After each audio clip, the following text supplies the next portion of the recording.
어디까지 글을 썼나? 네. 40이면 이제 공부보다는 일에 집중해야 될 나이 아닐까요? 저는 그렇게 생각을 해요. 공부는 해야 될 때가 있다고 생각을 합니다. 공부와 현실, 마음은 공부하고 싶고 현실은 돈을 벌어라고 하고, 그러면 공부를 한다고 돈이 나오진 않거든요. 물론 공부를 1, 2년 하면 돈을 더 많이 벌 수 있는 기회가 온다 라고 한다면 공부에 전념해도 돼요. 다만 나이가 40이 넘잖아요. 공부에 전념할 나이는 아니거든요, 현실적으로. 물론 우리 집이 잘 살고 먹고 살만해 라고 한다면 공부에 집중해야죠. 일에 필요한 공부를 하더라도 현실적으로 안정이 안 되면 공부가 안 됩니다. 공부라는 게 그래요. 정말 마음이 불편하면 어지간해서는 공부가 안 되거든요. 그러면 그 마음이 불편한 것을 먼저 해결을 해야 돼요. 근데 마음이 불편한 것을 해결하지 않고 공부에 신경을 쓴다고 나는 공부해야 될 때야 하고 공부를 하잖아요. 그러면 공부도 안 되고 이렇게 근심거리도 해결되지 않고 그렇게 시간만 낭비를 하게 돼요. 시간 낭비만 하게 되거든요. 내가 마음에 근심이 있잖아요. 공부가 될 이유가 없어요. 그러니까 근심부터 해결하고 공부를 하시는 게 맞아요. 공부 어디 안 가요. 저도 지금 공부가 필요하거든요. 왜냐하면 찾아오는 손님들의 수준이 높아지고 있어요. 이제 내가 과연 이 상태로 갔을 때 더 높은 수준으로 올라갈 수 있을까라고 생각을 한다면 공부를 더 해야 된다고 생각을 하고 있거든요. 근데도 공부를 지금 좀 못하고 있거든요. 왜냐하면 얼른 돈 벌어야 돼 이 생각이 들어서. 저도 마찬가지로 돈 벌려면 공부를 더 해야 되는 건 사실이에요. 근데도 못하고 있잖아요. 이유가 뭐냐면 현실적인 문제에 부딪혔기 때문에 그래요. 현실적인 문제를 부딪히고 있으면 그걸 해결하고 나서 다시 공부를 하시면 되거든요. 항상 사람들이 그런 착각에 빠질 때가 있어요. 이 기회가 다음에 또 올까? 라고 생각을 하거든요. 근데 기회는 늘 있어 왔어요. 내가 준비가 안 되어서 그 기회를 붙잡지 못했을 뿐이거든요. 결론은 뭐냐면 지금 이 기회가 왔다고 생각을 했어요. 근데 내가 그 기회를 잡을 수 있을 준비가 안 되어 있는 거거든요. 그래서 준비가 안 되어 있는 상황에서 기회도 잡지 못하고 이것을 못 잡은 것에 대해서 안타까워하면서 기회를 잡기 위한 노력을 하는데 현실은 받쳐주지 않으니까 이것도 저것도 아닌 어중간한 상태에서 시간만 낭비하게 된다고요. 결론은 뭐냐면 일단 근심부터 해결을 해야 돼요.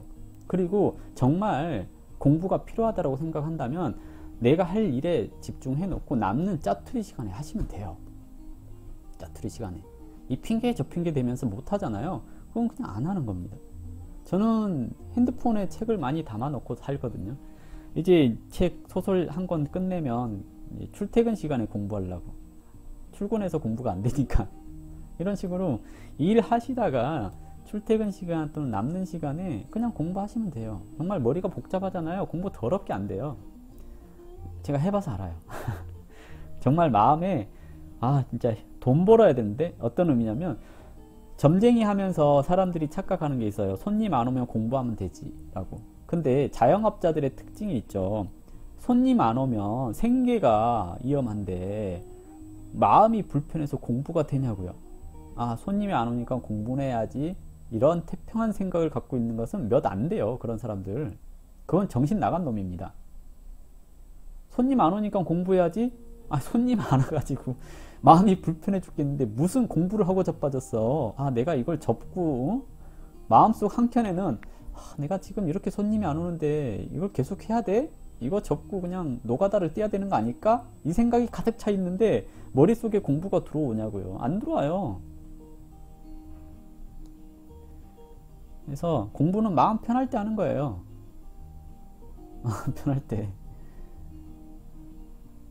성인 군자도 아니고 우리 일반 사람이거든요. 저도 일반 사람이에요. 손님 안 오잖아요. 하루 종일 근심해요. 왜 안 오지?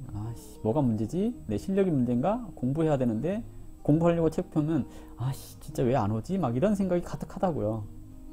그러니까 일에 집중하세요. 일에 집중하시고, 공부는 일하다가 시간이 남으면 또는 마음이 공부 한번 해볼까 라는 생각이 들면 그때 하세요.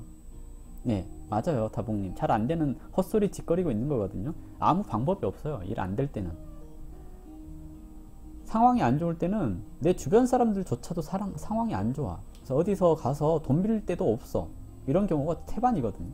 내가 안 좋고 힘드니까 주변 사람들한테 돈이라도 빌려보려고 얘기를 하면 다 힘들대. 그래서 참 인생이 참 그래요. 이제 공부라도 해야지 돌파구가 생긴다라고 한다면 정말 독하게 마음먹고 공부하셔야 돼요. 주경야독이라는 말이 괜히 나온 게 아니에요. 이제 자기 스스로를 세뇌시켜야 돼요. 일할 시간에 일에 집중하고 오늘 참 보람차게 일을 했어. 이런 생각을 하셔야 되거든요. 보람차게. 그리고 퇴근하고 나서 공부를 하시면 되죠. 물론 퇴근해서도 할 일이 많죠. 저도 집에 가면 뭐 그렇게 일이 많은 건 아니지만 뭐 설거지도 해야 되고 뭐 음식물도 버려야 되고 애도 케어해야 되고 주변 시끄럽고 공부할 수 없어요. 그래서 소설책이나 보고 있거든요. 집중이 안 되니까. 그래서 결론은 그래요. 결론은 문제는 공부할 때가 안 됐다. 예, 이제 핑계를 대봅시다. 공부할 때가 안 됐어. 예, 아직 이게 내게 아니려고 그래. 어찌 살든 인생은 정답이 없기 때문에 어찌 살아도 정답입니다. 내가 하고 있는 이렇게 시간 낭비하는 것도 그 시간 낭비를 함으로써 내 마음을 점점 더 뭐랄까요? 단단하게 만들고 있을 뿐이야 라고 얘기를 하면 됩니다. 아직은 때가 되지 않았고 아직은 운이 되지 않아서 공부도 일도 잘 안 되는데 이 과정을 거쳐야 내가 돈을 많이 벌었을 때 또는 돈이 많이 벌릴 때 지금처럼 되지 않기 위해서 더 열심히 잘 살지 않겠냐라고 생각을 하시면 됩니다. 그래서 지금 다봉님이 의미 없는 시간을 보내고 있다라고 생각하는 순간 정말 의미가 없는 시간이 되는 건데요. 그러지 마시고 이것도 내 공부의 하나다라고 생각을 하시면 되지 않을까요? 너무 힘들어하지 마세요. 시간 지나면 다 해결되게 돼 있어요. 다 그냥 인생 뭐 있어요? 거기서 거깁니다. 가끔 그런 얘기들 하잖아요. 그래, 놀 수 있을 때 놀아. 놀 수 있을 때라는 것은 정말 이렇게 일이 없고 힘들 때를 얘기를 하거든요. 회사 관두고 나서 그래, 놀 수 있을 때 놀아. 아니, 또 졸업하고 나서도 취직이 안 됐어. 놀 수 있을 때 놀아. 취직이 안 됐는데 뭔 마음으로 놀 수가 있어? 이런 겁니다.